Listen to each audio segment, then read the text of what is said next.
What's up? What's up? What's up? It's your boy Terrence Wolfgang Baldwin. Yeah, your energy a little off. It's your boy Pastor Lee B. Man, we are excited for you to be here. It's been a while. TB, man, you all right? I am great, man. I'm busy right now. I'm knee deep. I got camp going on over at Safe Harbor. Okay. It's hot outside. Uh-huh. We've been gigging, working. Just finished my anniversary. I didn't realize how much our lives were kind of aligned. Like they're together, man. Birthdays, you copy my birthday. You want to be a Gemini? No. You want to have your anniversary? When is your birthday? My birthday is May 26th. That's my wedding anniversary. Anniversary, yeah. My birthday is June 11th. Yeah, but you're a Gemini, right? Yeah. Well, Dr. Scott, what's your zodiac sign? Virgo. Okay. Yes, all right. Well, and then I saw you celebrated your wedding anniversary. Correct. Around the same time. So it's been a busy summer, man. It's been a busy summer. Busy 4th of July. And I'm excited today because we have a gentleman here who is the superintendent of Selma City Schools. Lord, Selma. The 2-7. Oh, Selma. We got Dr. David Scott. Y'all welcome him on to the panel today. Glad to be here. We're just vibing right now. You say Virgo. What's some characteristics? Like, what's your strong Virgo trait? My strongest Virgo trait is probably peacemaker. I like to keep peace, so to speak. I kind of stated myself, I'm somewhat of an introvert for the most part, but I still enjoy being around people. Peacemaker. So yes. you play that role like within your family and stuff like that? Oh, yes. So I'm the youngest of 10. Oh, Lord. The youngest of 10. Red day. 6 boys and 4 girls. So by the time I came along, you know, my older brothers and sisters, they like to get into the fights and all that kind of stuff. I was the one sitting back saying, if y'all don't stop, I'm going to tell mama. I'm going to tell mama. So yes, just kind of trying to keep the peace. Peacemaker or snitch? I'm going to tell mama. Peacemaker. Yeah. I love it. I think so. So let's talk about that childhood. Growing up, 10 of y'all. 10 of us. And man. Where you grew up at? So I'm from South Alabama, small town called Jackson, Alabama, which is about an hour north of Mobile. Okay. You may have heard of our high school, Jackson Aggies. They won the state championship 4A. Okay. This past That was a stunt. Did you keep that stunt though? Yeah. You may have heard of us. You may have heard. You know, and they won recently, not back in your day. Recently. Now, were you playing ball? What did you do in school? No, I didn't. I was all about the books. Okay. So, but growing up in a small town, you know, we grew up on public assistance. Got you. And so my mom was at home with us the whole time of my career. But my mom had me when she was about 40 years old. So my oldest sibling is like 17 years older than me. Wow. Yeah, so my oldest sister is also like a second mother to me. I have a nephew that's only like a year younger than me, and so we came up as brothers. But grew up in rural South Alabama. You know, we didn't know at the time what we didn't have. Right. So my mother made sure that we went to school. She would have talked about education, the importance of education. Made us do right, made us stick together. And one thing she told us, don't go out there bothering anybody. But if anybody messes with you, you better protect yourself. That's right. Wow.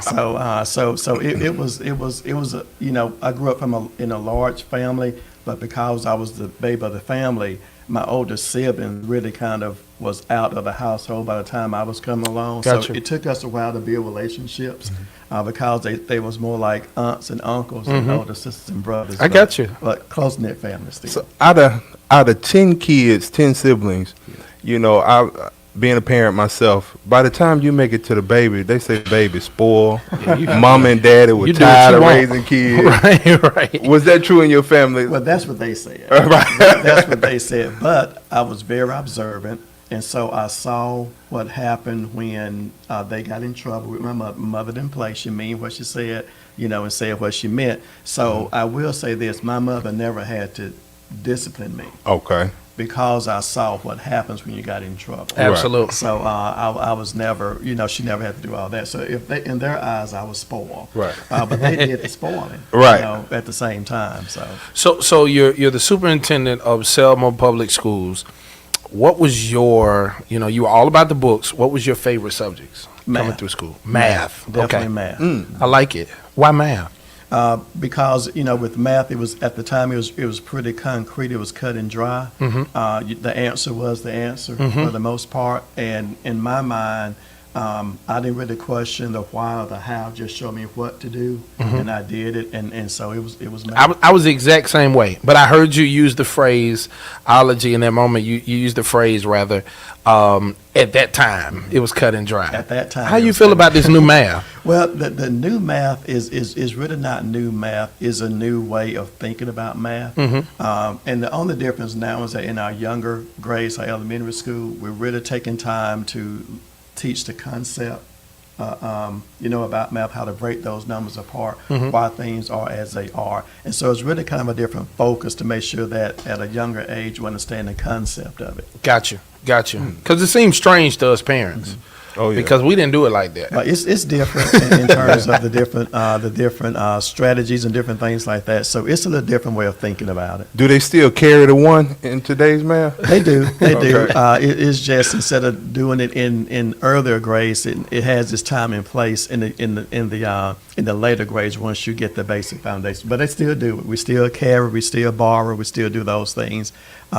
But it's a little bit later on in the process. I like it. Let's pause for the calls because there's some watching right now. We want you to know you definitely can talk to us. You can drop a comment, put something in the chat, definitely that you might want to know about maybe Selma Public Schools, or you just want to know in general about education. But I also want to invite you to share, like, and subscribe. We're on Digital Media Collective's page right now, but we're also on Instagram and we're also on YouTube. So help us, help you, and the rest of the world learn a little bit more from all of our guests and even some of the bantering in conversation I have with my big brother.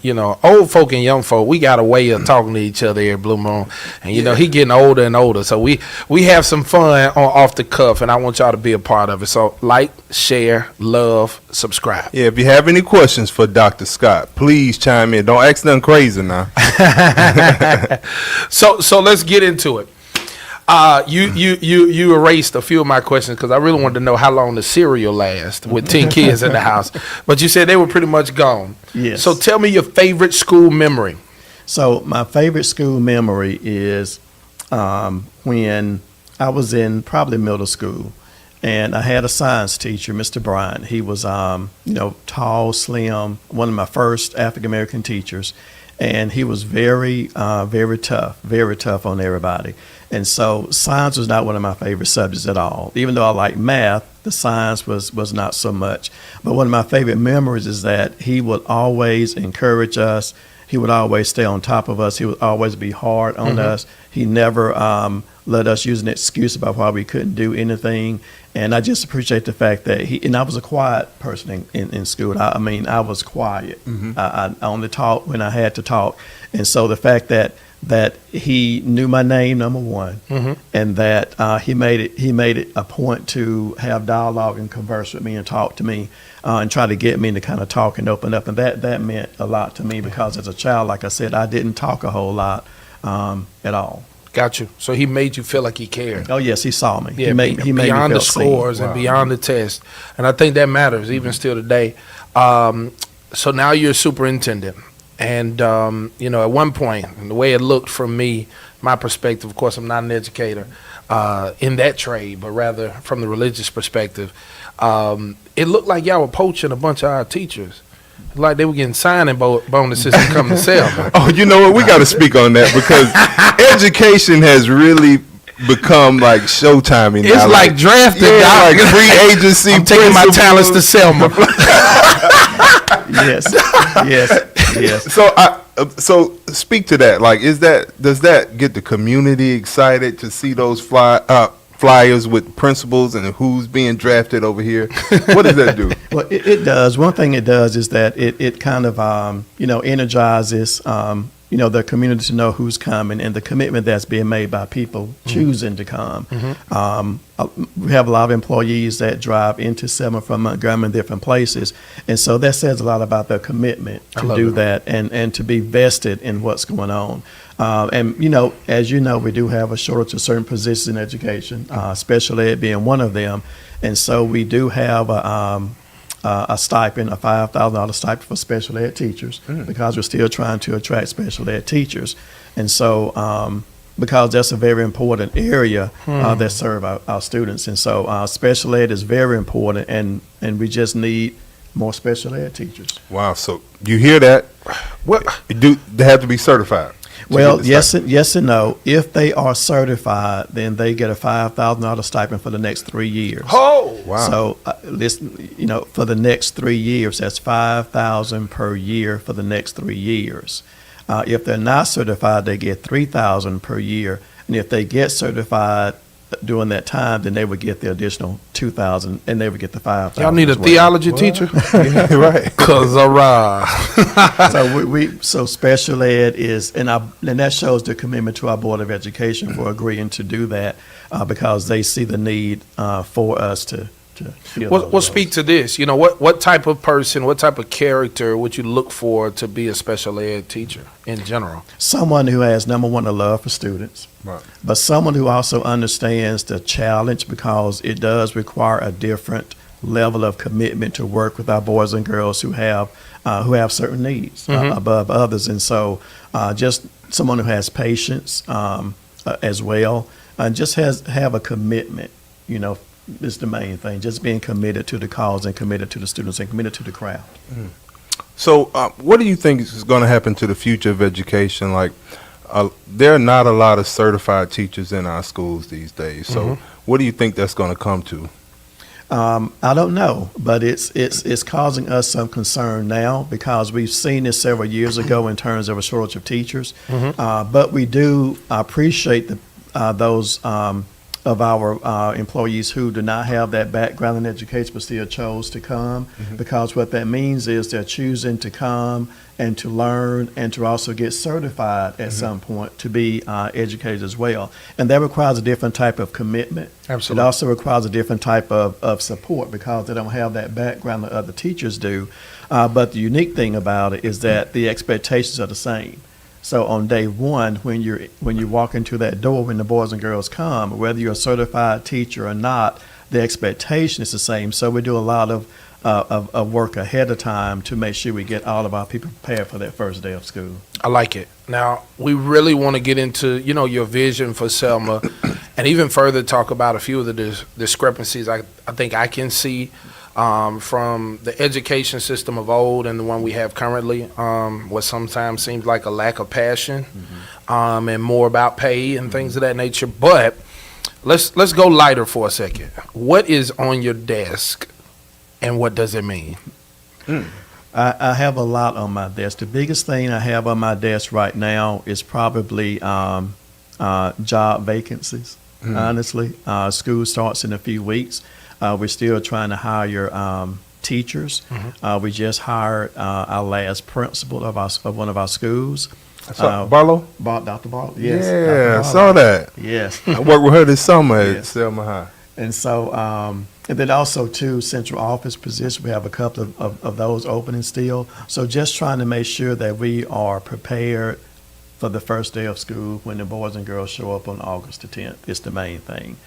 Because during the summertime, that's when we spend a lot of time getting ready for the coming school year. It starts even before then, but now it's like crunch time. I like it. I like it. People don't want to work these days, man. That's a whole other conversation. Yeah. You don't need 3 hours for that one. But it's relevant. You need a warm body sitting in front of the classroom. Don't nobody want to show up. But see, I think, and see, to me, I always saw being an educator as a passion job. It never paid tons of money, while yet we have a system or a society that is constantly raising the cost of everything. And so I guess that leads me back to my point. What is your bigger idea, your bigger vision for Selma? Well, For Selma, my main vision is that we operate in a spirit of excellence. Not that we're not perfection, but excellence. That means we show up each and every day. We have a commitment to what we do. Each of us understand what our role is and recognize our role is very important. No matter what role we play, it is all important. And just holding ourselves accountable. You know, Gotcha. that's the biggest thing. You know, when I came to Selma about a year ago, my main focus this first year was on culture and climate. I like it. Working on relationships, building relationships, mending relationships, so that we can get to a point of accountability and transparency. Then we can really get some work done. So we've made some improvements, but we still have some work to do. But it's been a great year, a great year. So you graduated undergrad, University of West Alabama. Yes, it was Livingston back at the time, but Okay. now it's West Alabama. Okay. And then you attended UA, University of Alabama. Yes. You're a Roll Tide fan. Yes, Roll Tide. That's what's up. So, and then you started your career in Tuscaloosa County? I did. I started my career off in Tuscaloosa County as a math teacher, junior high school. Wow. How was that? It was tough at first because, you know, when I came into the classroom, I walked in with the understanding, like most teachers do, it's going to be great. We're going to have boys and girls who are going to come in ready to learn, ready to work. Not so much. Not so much. Right. Right. Was there ever a time that you felt like you wanted to get into another career field? Oh yes. So my undergrad degree was not education. Education was the last thing I was going to do. My undergrad degree is in business with an emphasis in computer science. I was going to be a computer science, you know, programmer and make all this money. Yeah, you're gonna make good money too. Good money. And so my last year, before I graduated, the dean of education came to talk to us about Alabama needing math teachers. And so they had this program, this non-traditional fifth-year program, where the state was trying to recruit more math people. So if you agreed to it, the state would pay for you to get your master's degree, to get certified, and you had to commit to teach in the state of Alabama for 3 or 6 years, depending on how many years you got the scholarship. So I applied, got the scholarship, stayed in school, got my master's degree, and I had agreed to teach in Alabama for 6 years, and that's how I ended up in Tuscaloosa. So that first, my immediate plans were to teach those 6 years and go on about my business. Well, those 6 years turned into 32 years. My Lord. So 32 years later, still How old are here. you? How old are you? I'm 55. Okay. My Lord. So tell me, what's one fun fact about you that most people don't know? Ooh. A fun fact that most people don't know. Most people may not know that I've recently taken up bass guitar lessons. Come through here. Recently. Okay, all right. Really? Recently, yes. I'm about to say, let me see your What- fingers we- because I want to. I've been looking for a new bass player. It's still early. You got to check your finger. Knock your finger. Oh yeah, you got to come over to Kingston and play bass with us. But I've always enjoyed music. I can't sing, can't carry a note, can't do anything. But in college, I did take piano for one of my classes. But love music, and I thought that since I'm older and more settled, let me do something. And so that's what I like it. So, tell me this: is it true that you drive from Tuscaloosa, Alabama, every day to Selma, I do. and you go to the gym before any of it? Most days I do. I'm a morning person, so about 4 a.m. I'm normally up in the mornings, and then I try to get to the gym by 4:30 or so. And then you have to make that. How far is Tuscaloosa from Selma? It's like an hour and 15-minute drive. And you don't get no tickets? Because Tuscaloosa like tickets. I got a warning or two. Man, you know what, man? I got pulled up over in Tuscaloosa, They man. love a ticket, dog. All the little towns in there, they love a ticket. I dog. played a gig and I was coming back. It was like 1, 2 o'clock in the morning. Dude pulls up, asks me for my license, and next thing you know, he just popped the thing in and told me to blow. Luckily, I had zero to drink, but I blew. I mean, is that how it goes? Like it wouldn't. I mean, it was right away. Like here you go, blow. Hey, you was running through Mulberry, dog. They get there's some little towns in there, and that ticket gonna be $400 some odd dollars. Wow. That ticket pay for all of that. My sister lives in Tuscaloosa. Michelle Coley. She owns an Allstate agency. Yes. You know her? That's used to be on the radio several years yeah. ago. Yes. Yeah, yes. WTUG. Yes. Mhm. Yeah, that's see, Yes, I know big her. sis. I know Okay, her. Small world. small world. Absolutely. So I got another question, and I got to make light of the moment, but I really want to know: do you still know how to shimmy? Well, Please say no. Please say no. Please say no. Do you still know how to shimmy? I heard you was a man of Kappa. I can do what I need to do. You know how to move the shoulders. Yes, I You gonna show? Selma, y'all You check out your you new gonna show 'em? superintendent. What you got? just a little bit, just a little bit. You saw he set up a little bit. You saw. Ain't nobody don't have it.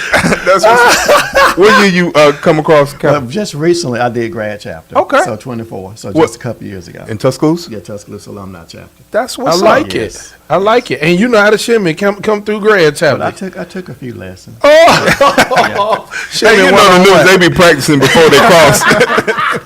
They make sure ain't nobody in the house. That's what's up. Dust that dirt off your shoulders. What church I you like go to in Tuscaloosa? So I attend Greater Faith, and Pastor David Evans is my pastor there. What kind of church is it? Like New Age? What denomination? It's non-denominational. Okay. Praise team? Yes, praise team. Awesome. They got chairs in the pulpit? No. No. Okay. See, that's the new thing. Pull them chairs, but Well, let's be honest. It's not new. it's not new. No, you about 15 years late. I ain't late, but I just know in some churches I done played for, you better not pull them chairs up out of Yeah, them. because they still old. Yeah. So what does that mean? What is the deal with that? Like, Well, is it? I think the sole idea of church back in those days, even when they were building them, was all focused towards the front because that's the priority wherever the word is, and then the choir was the backup for the word, so it was always in the choir loft behind the preacher, and you're in the pulpit, so you're pulling people out of the pit. Was the concept, so to speak. But nowadays, we need people to know we're human too. We need to worship just like you need to worship. Then we go to the pulpit when it's time for us to pull people out of the pit. Wow. That makes sense? Yeah. Yeah. You say y'all got chairs in the pulpit or no chairs? No chairs. Y'all got praise team or choir? Praise team. Man, No you choir. getting old. He just said that. I'm sorry, bro. You getting old. I'm slow. Hey, man, y'all reach your hand out towards Terrence. We're going to pray for his memory. I'm playing. Look Bruh. at 56 kids for the past. Yeah. Hey, the summer camp getting you, ain't Yes, it? sir. Well, speaking of summer camp, pause for the cause. Tell the people when your big extravaganzas is. Camp Kids Groove culmination is this Friday at noon at Safe Harbor NCC Church. And, don't ask me how we did it, but we're highlighting the music of Michael Jackson, but we showing how it's relevant to gospel music. Come on through here. So it's Save Michael Jackson. Well, he was saved. Yeah. He was saved. But I will say this as well. While you're shouting that out, we did do a promotional for Hutchinson and their golf tournament, Yeah. which was on Juneteenth, but it Same got rained time. out. Yep. So it'll be this Friday. I believe shotgun start at 8 o'clock, Cottonwood, 8:30, 8 o'clock, Cottonwood. So it'll be same time. So I'm going to miss. You playing in it? Yeah, I'm playing. Okay. I'm going to miss you, man. It's all But good, are y'all man. going live? I need y'all to stream. We'll stream. Yeah, I need y'all to stream. I think we always push everything out that's negative. It'd be Yeah. good to have some positivity on the social media. We'll see airwaves. if Safe Harbor Media Team will stream us out. Well, yeah, see if they will. Yeah. Yeah. I really like to see it because I know y'all have an ability to make those kids gain the confidence that they need, the skills to stand in front of people, which people don't understand. That's hard. That's hard stuff, especially with music because everybody has an opinion of music, and to perform at a great level. So I'm excited about it. Yeah, and one of the advantages, and maybe you could speak to this, one of the advantages of my camp is that it doesn't feel like school. Like whenever you can operate during the same hours of school, but the fact that it's not in school, it's something about the structure. You're able to pull more out of the kids. It's something about calling it school that puts a certain level of commitment on it, and it makes it more stressful. What do you think about that? Why is that?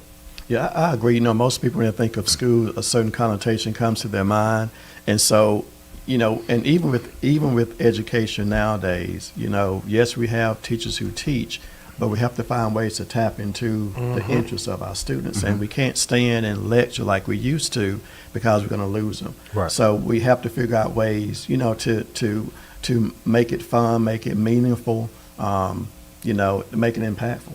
That's right. Yeah. Selma is the black belt, and it's very important to black people. Oh man, our region, altogether. our people, our culture, where we are in society. So what does it mean to be the head of education in a place that's so meaningful historically? Well, I consider it an honor and a privilege for the board to have chosen me a year ago in this role. I don't take it lightly. My main draw to Selma was that when I did the research and did the background and looked at things, I saw a lot of myself, in Selma, coming from a small town, looking at the faces that was there, looking at the opportunity that was there, and just based on my experiences, I wanted to bring whatever I could to the table. I didn't come to Selma to try to fix Selma or do anything like that. I came to pour into Selma what I had to offer just from my years of experience in education. And so there's a lot of great people in Selma. We have a lot of great students in Selma, a lot of great parents in Selma. It's a great place to be, and I just appreciate the opportunity of being able to serve in this role. Your mission for Selma is one voice? One vision, one voice, one Selma. Tell me about that. What does that mean? I love it. So with the one voice, the one vision, first of all, we have to have a vision. We have to know where we're headed, what direction we're going in, and that vision has to be communicated, and you have to have buy-in. Our parents, our students, our community have to have buy-in, and really the vision for Selma is very simple, that we operate in a spirit of excellence, not perfection, but excellence. And what does that mean? I mean, just being intentional about things. Absolutely. And strategic about things. Realizing the importance of relationships, they're very important. So having that one vision, making sure that we all communicate that one vision. That one voice means we're all speaking the same language. Every voice is valued, every voice is respected, every voice matters. And then 1-7, meaning we can't do this work together. We need the support of the community, the parents. It takes a village, and we're looking for that village to help us do all this. So one vision, one voice, 1-7. I like it. I like it. So I want to put you in the hot seat. So how long have you been at Selma? It's been a little bit over a year, almost a year and a half. It was March of 25. Got you. And I know you're a quiet guy, so they know you, but they don't know you all the way. They know a lot. They know certain things. They know what you need them to know. Yeah. So what's your favorite snack? My favorite snack is Golden Flake hot chips. Golden Flake hot chips. I Golden like it. Flake. Hey, Has to you be from my Golden neck of the Flake. wood, Doc. No, but check. I'm sorry, I didn't interrupted your this or that, but I feel like Takis make our kids extra bad. I'm not a Taki person. The I've never red- even had them. Any chip that leave red stuff on your fingers, like. So, Dr. Scott, I say again, like you eat hot chips in Selma and make it back to Tuscaloosa, you ain't robbing no gas stations out. No. Okay. But that's one of my favorites. I like hot chips. I like hot chips Okay, as so well. your favorite snack is the hot Golden Flake Golden chips. Flake. Absolutely, Golden love them. Flakes, yeah. What's your favorite subject? I think you said math. Math, Okay. yes. Your first job? My first job was at a grocery store in Mobile. I was a bag boy. Got you. Okay. I did that for about a week. What's your first job, TB? I was Chuck E. Cheese. You worked at Chuck E. Cheese? Listen what I said. I was Chuck E. Cheese. You were him. Yes, sir. Oh my God. The best Chuck E. Cheese Montgomery has ever seen. Yeah, and then they went to a robot because you were so terrible. Either way, Boy, I'm swing on you, boy, Dr. How'd Scott. you When I feel- swing, just duck. how'd you feel scaring all them kids, man? It was fun, really. Look, I was a prima donna with it too, because the rules say if you Chuck E. Cheese, when you finish your set, you supposed to go back out and cut pizzas, deliver pizza. Man, you crazy. Not me. I was in the back drinking pink lemonade. Bring me a slice of pizza. But yeah, that was good, man. Tupac died while I was at work, but never mind. Go ahead. Really? I don't know what that had to do. I don't with know what anything. it. No, I mean we associate certain things to certain Yeah. things, right? It just happens Yeah. like that. Because literally the last college day I preached for Pilgrim Rest was the day that Kobe Bryant passed away. Wow. Yeah, we went down to eat and then I saw it on TMZ, and then I showed it to OG, and he was like, "That got to be a lie." Yeah. Like, it was crazy. You remember some of the moments, Yeah, like that 9/11. Where were you at? Oh, I was in the music building at Alabama State University. Mind blown. Really? Shook the whole day. Where were you, Doc? I was at work. I was an assistant principal at Eccles Eccles Middle School when all of it happened. And I was at Baldwin in the choir room, and I was like, "What are the World Trade Centers?" I didn't know what it was. Po baby. Look, I'm from Alabama. That's Right. about all I know. So I know you told us one of your new hobbies, and you said recently. So I'm not going to say that fits for this question. But what is your hidden talent? Ooh, a hidden talent. That's a tough one.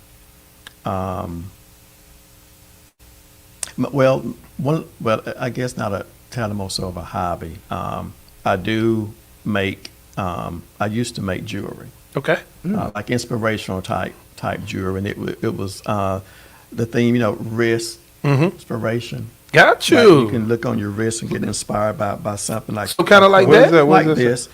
This says, "Is my winning season." I like it. Shaha, shaha.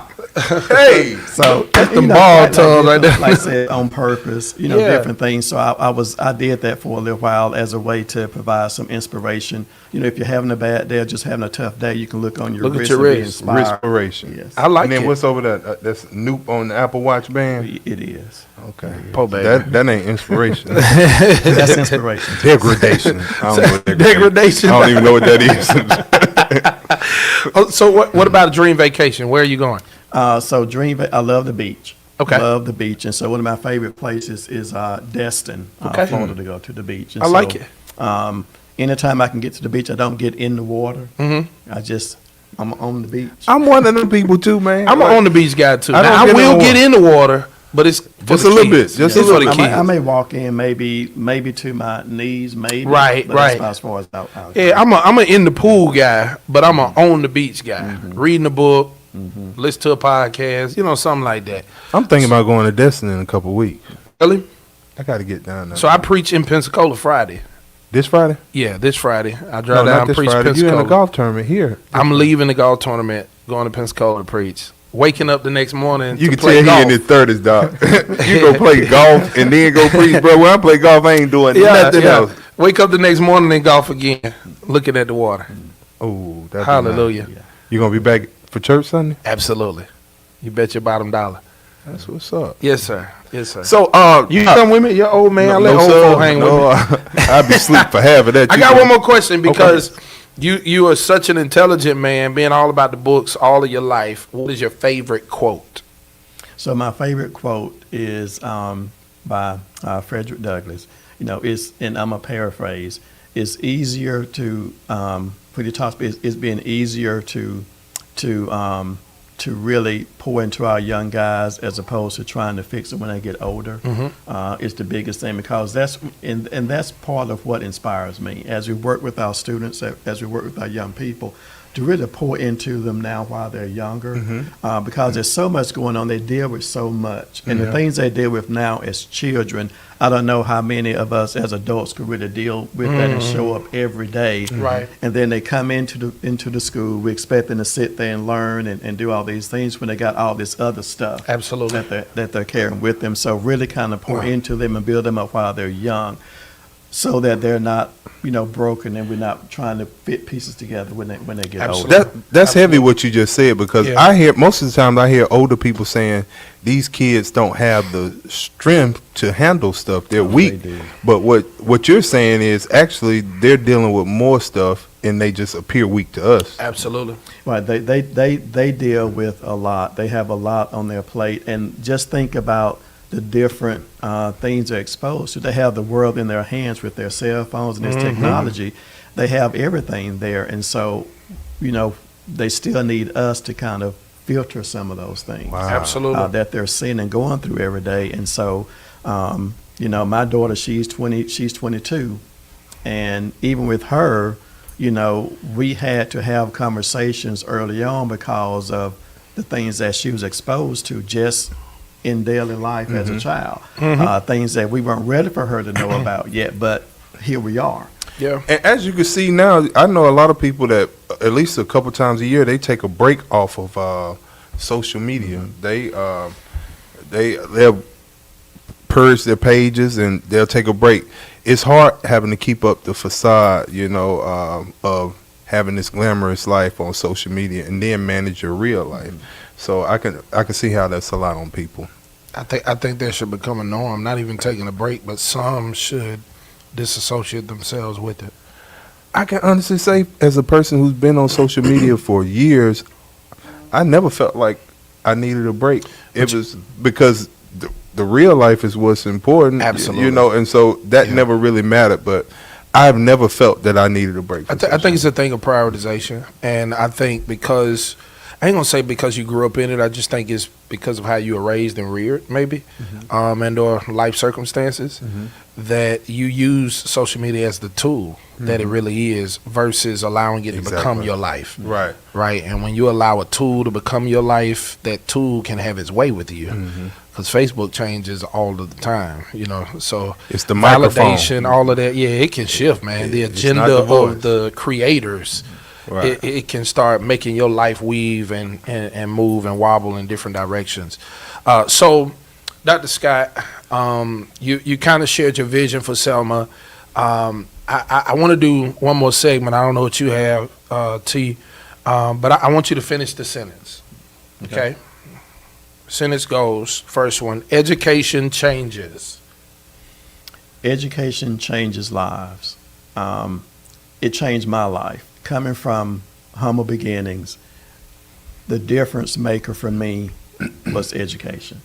That's how the field was level, because even though I didn't have as much as other people may have had, other friends may have had, I was sitting in the same room with them receiving the same level of education. Absolutely. And that has been a difference maker for me. So education changes lives. Every child deserves a champion. And that's a quote from Rita Pearson. Every child deserves someone who's going to go for them, who's going to be in their corner, who's going to pour into them, who's going to lift them up, but also who's going to make sure that they understand there are also consequences to certain behaviors and choices and different things too. So every child deserves a champion. Selma is one of the best places I've ever worked in my life. It really is. After 30-some years in education, being in Tuscaloosa, coming to Selma has really been one of the best experiences for me, because of the passion that's there, because of the love that's there, the history that's there, and I've been accepted with open arms. It has been I appreciate the fact that Selma has welcomed me in this role, because I truly love what I do, and I love Selma. So let's go vision. In 5 years from now, I hope our district. 5 years from now, I hope our district is one of the top performing districts in the state. When it comes, I know we talk about report cards, and the report card grade is not everything. It's not an end all. It does not necessarily, show the real picture. But imagine what it would look like to address the perception of our district if we were one of the top performing districts in the state, and we will be. I love it. You so sharp, Doc. You so yeah, sharp. with it. You can't catch it. You so sharp. School of Discovery is a gym in Selma. We are excited about the fact that it's going to be opening back up this year. It was damaged with the storm tornado a few years ago. But now we have an opportunity to open that school back up bigger and better than what it was before. We're excited about the leadership that's there. Dr. Culliver, yes. And she has a great team. And so one of the things that we're most excited about with School of Discovery is that now it will be the first time our boys and girls all come together as one in 5th grade. So when they come together in 5th grade, they'll be together from 5th grade to the time they graduate high school. Wow. And that's a very unique situation that we're in. So we have an opportunity to really get our boys and girls together in 5th grade, pour into them, teach them some conflict resolution, how to work together, that team type concept, because you're it. Yeah. This group that you're looking at right now in 5th grade, you're it for the next 7 years. And so just really pouring into and really offering them, when it says school to discovery, not just academic, but also about themselves. Absolutely. You know, the whole thing. So we're very excited about school discovery. Well, yeah, I'm excited about it too. I'll be there on July 31st, open house. Open house. That's Yeah, right. we'll be there. So I want to give you a moment because I'm wearing a shirt with the goat on it, of Michael Jordan, and many would call Pippen, Scottie Pippen, his Robin. Who is your Robin? Who is That's my a Robin? messy question, bro. You they said I on ain't here catch watching Selma You folk. said I ain't catch him earlier. I gotta catch him. I think my Robin would be Miss Bradley. She's my she's my right hand. And when I first came to Selma, she was the one who kind of took me under her wings and really kind of made sure I knew, you know, how things was going. She's my secretary, so I love it. You know, very important person. She kind of holds everything together, and I appreciate her taking me under her wings and kind of teaching me the ropes, so to speak. But she's a treasure. She really is. Shout out to Sister Bradley. I like it. Shout out to your whole team. Like, I've been in Selma your entire time there, man. Your people it's a great environment. So as he's looking for people, man, Selma is very cool, chill. Shout out to Kristen Williams. Shout out to, who else we need to shout out? Miss on your Millage. Miss Millage. Oh, Cynthia Millage. How can I forget? Beautiful. Dr. Barlow, all of the principals down there. It's just a lovely environment. And thank you for allowing Music Education on Wheels to be a part of the team. You know? Yeah. It's been. Thank you all for coming. Now, Yes, now sir. I want Thank you to for ask you coming. this because I know myself and T Ball, we often partner with MPS. One of the major events that we hosted for them had to deal with absenteeism. Is that an issue in Selma? It is. It is. We still struggle with that. It's gotten better, but we want it to be even better these next few years. Got you. So what would you say is the hardest or the most difficult thing to get over so you can get what you need to get to the students? I think the biggest thing is the importance of being there, Okay. being on time. How those things not just resonate in terms of education, but in real life. These life skills we're trying to pour into early on when it comes to, you know, work. Just being there, being on time, working how to work with others, how to solve conflicts in a peaceful way. You know, those type things. Those things matter. And you know, we see a lot of trauma that happens in the city of Selma, in that community, a lot of things that go on. But within the four walls of the school, you know, we have great things going on. Our boys and girls respect the school when they come. We have a fight every now and then. You know, that's just normal. But for the most part, our schools are safe. Our schools are productive, and so it's a great place, a safe place for our boys and girls. I love Yes, it. it is. I love it. Dr. Scott, thank you for coming. You done been in Tuscaloosa this morning. Did you go to Selma or you came here I first? came to Selma first, went to work first, And then came to Montgomery. then came here. And then I ain't gonna ask you if you're going back to Selma. You are? I'm going back. Wow. Well, thank you for joining us. Thank you so much. Thank you Yes, for the sir. invitation. Yes, Thank you. sir. Absolutely. Enjoy. Good. Hey, can you show the audience your fanny pack?